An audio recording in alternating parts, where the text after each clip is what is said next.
12 বছর বয়সে দুমুঠো ভাতের খোঁজে হাতে বন্দুক। 15 বছর জেল খেটে ফিরেও জোটেনি দুমুঠো নিশ্চিন্ত জীবন। মাওবাদী শোভা মুন্ডার করুণ কাহিনী। মাত্র 12 বছর বয়স, যে বয়সে একটি শিশুর হাতে থাকার কথা ছিল বই খাতা, সেই বয়সেই দারিদ্র্য আর অভাব তাকে তুলে দেয় মাওবাদী স্কোয়াডের হাতে। পেটের দায়ে দুমুঠো ভাতের আশায় এবং পরিবারের চরম আর্থিক অনটনের কারণে বাড়ি ছাড়তে বাধ্য হন চন্দনা সিং। মাওবাদী নেতা মদন মাহাতোর হাত ধরে তিনি যোগ দেন মাওবাদী স্কোয়াডে। এরপর হাতে তুলে নেন বন্দুক। সংগঠনের ভেতরে তার নতুন পরিচয় হয় শোভা মুন্ডা।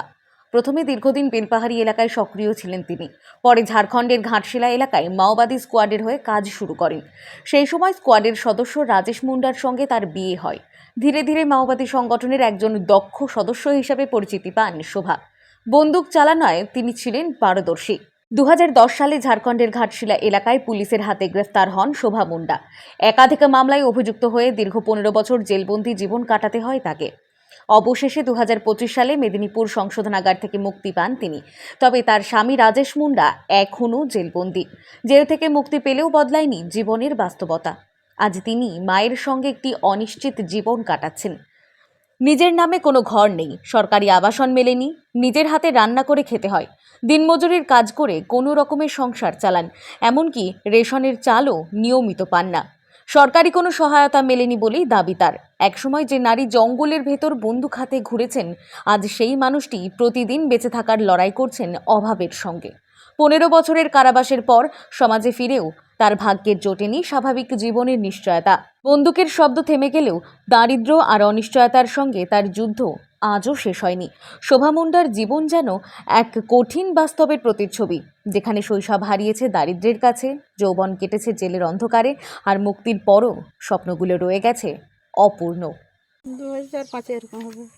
দিয়ে কি কার হাত ধরে গেছিলে? মদন মাহাতো। দিয়ে কোথায় কোথায় কি কি কাজ করছিল তখন সেই সময়?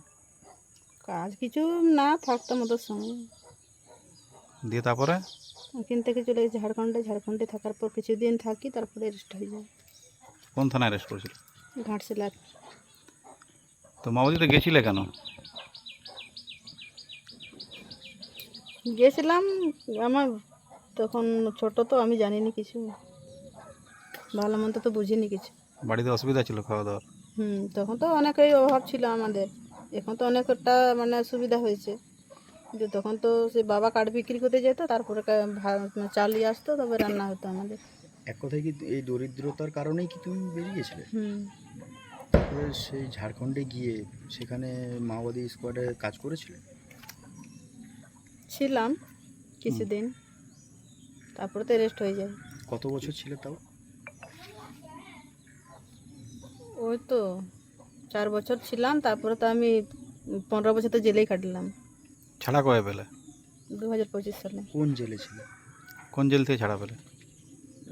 মেদিনীপুর।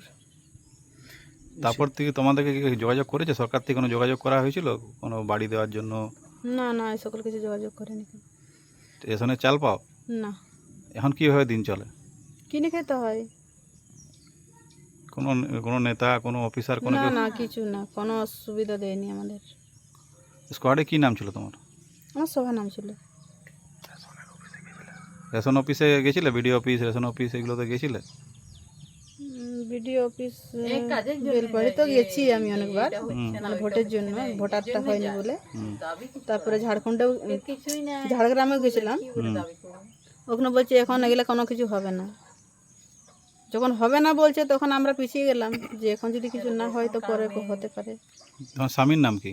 রাজেশ মুন্ডা। উনি কোথায় আছেন? উনি কোথায় আছেন? ব্যুরো রিপোর্ট, বর্তমান টাইমস।